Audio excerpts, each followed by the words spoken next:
Salam sejahtera Malaysia, denyut nadi suara rakyat bergema di channel ini.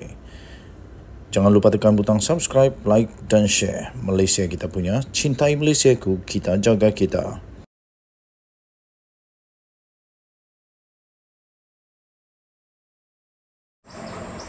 Salam sejahtera Malaysia, denyut nadi suara rakyat bergema di channel ini. Nampaknya isu menghina Sultan-Sultan Melayu belum lagi reda.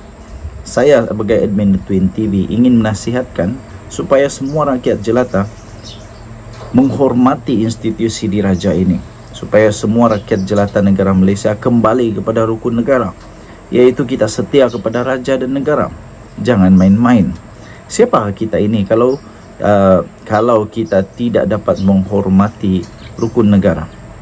Tidak mungkin kita dapat hidup dengan aman bagus di negara Malaysia ini kalau kita tidak menghormati rukun negara ini. Bagaimana kita nak menjadi rakyat yang baik kalau rukun negara sendiri kita tak boleh hormati? Akhirnya polis telah menahan dua lelaki, ditahan kerana kes hina Sultan Selangor dan Sultan Johor di Facebook. Nampaknya kali ini bukan hanya Sultan Selangor yang diserang, tapi juga Sultan Johor di Facebook. Wow, ini baru saja diterbitkan 31 Ogos yang lalu. Kemarin polis menangkap.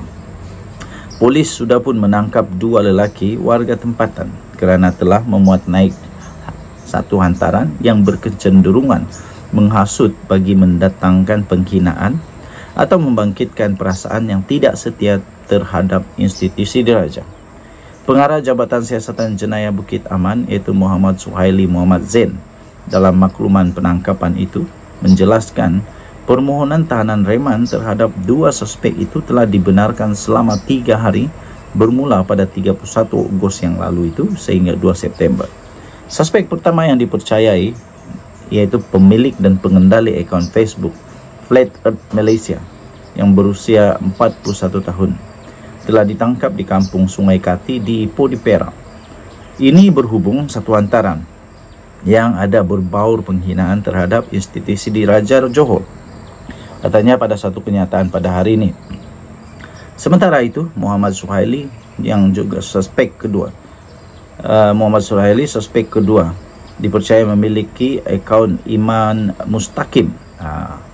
Iman Mustaqim itu ditahan kerana disyaki memuat naik hantaran mengandungi satu lagi pula kenyataan menghina Sultan Selangor.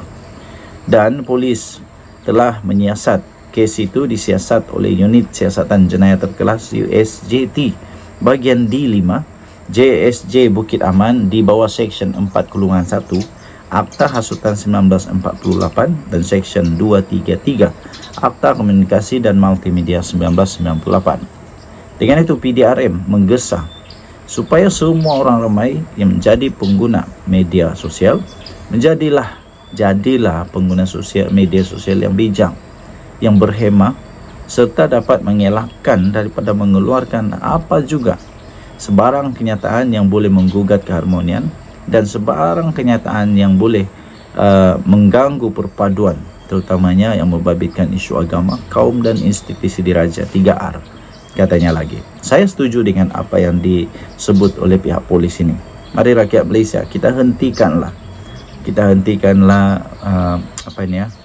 kita menjadi rakyat yang tidak menghormati rukun negara. Hormati rukun negara, kita berada di bawah payung rukun negara, kita hidup aman selama ini kerana kita menghormati rukun negara.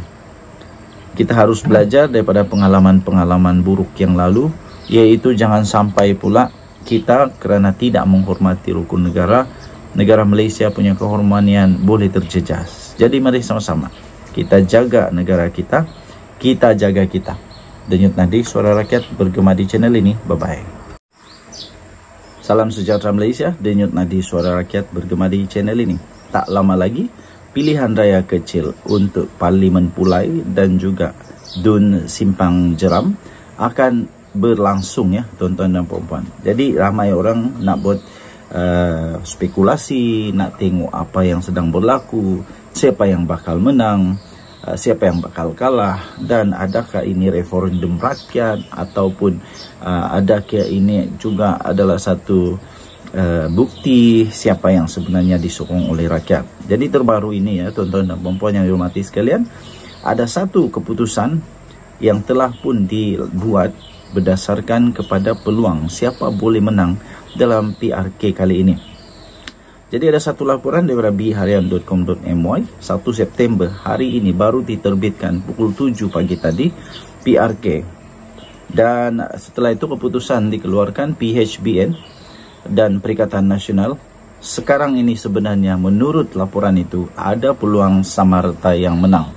Okey, tuan-tuan dan puan-puan yang dihormati sekalian, di Georgetown 7 hari bulan November yang lalu ada gambar yang disertakan di sana Barisan Nasional, BN Pakatan Harapan, PN menghiasi lembu raya Tun Dr. Lim Chong Yu sempena pilihan raya umum 15 yang lalu. Okey, jadi kita boleh nampak di sana memang dia punya bendera itu luar biasalah. Okey, baik.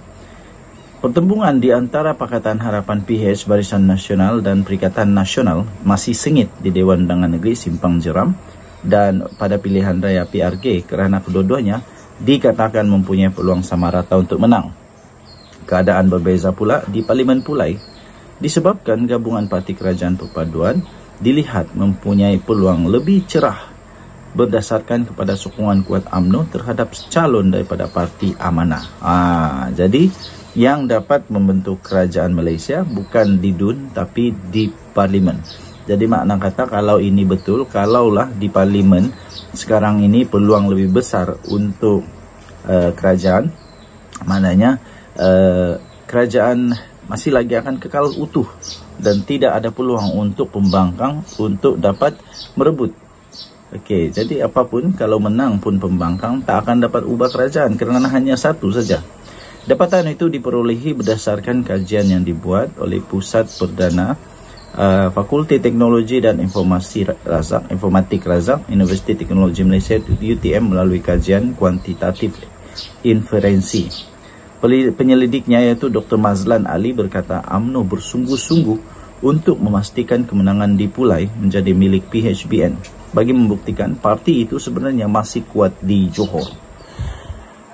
Beliau berkata walaupun PN juga tekad untuk meluaskan gelombang hijaunya di Johor, namun di Parlimen Pulai kelebihan itu masih berpihak kepada parti kerajaan. Di Parlimen Pulai katanya peluang PHBN lebih cerah walaupun majoriti mungkin kurang berbanding yang diperolehi oleh Allahyarham Datuk Seri Salahuddin Ayub iaitu lebih 30,000 undi majoriti pada pilihan raya umum ke-15 yang lalu. Calon dari Amanah mendapat sokongan daripada UMNO yang turut mempunyai pengaruh di kawasan itu yang masih kuat ya. UMNO dikenali dengan pergerakan jentera parti yang kemas. Sementara itu di DUN Simpang Jeram agak mencabar kerana adanya pengaruh Tan Sri Mahidin Yassin dari Pagoh. Katanya di sini PRK Pulai dan Simpang Jeram yang diadakan susulan kematian penyandangnya Datuk Seri Salahuddin Ayub akibat pendarahan otak pada 23 Julai yang lalu. Masing-masing menyaksikan pertandingan 3 penjuru dengan kehadiran seorang calon bebas.